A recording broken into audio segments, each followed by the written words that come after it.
Nu kunne man godt være i en situation, hvor der faktisk ikke var noget plads, andet end der var plads igennem det her lille hul. Og siden der er mange æbletræer her, så når I skal træne det her, så kan I lave hullerne i den størrelse, som I gerne vil.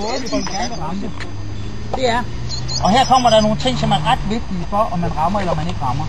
Det er, at man sætter sit højre knæ ind til knæet, og så skal den her fod være vinkelret på.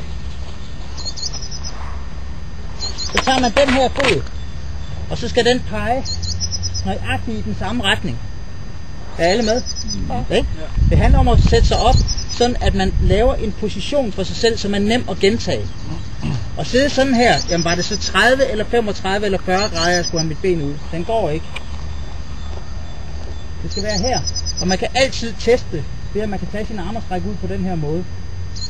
Og så tager man ellers og laver et almindeligt bagholdskast, og den skal bare ligge lige over jordoverfladen hele vejen. Men man kaster hernede fra, og igen, næsen skal en lille smule opad, fordi vi skal være sikre på, at den faktisk får luft nok under, så den kan flyve hele vejen derhen.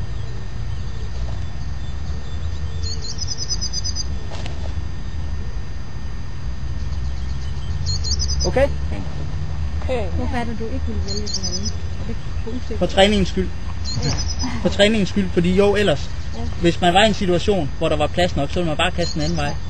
Men man kan altid stille sig op til træning, og så bare spille på alle de sikre kast. Okay? Og det vi prøver her, det er, at vi prøver at se, om vi kan presse citroner. Hvis man kan ramme metal på den der, så er man ret god. Men altså, i princippet for den her afstand, så kan man godt vælge at gå efter kæder.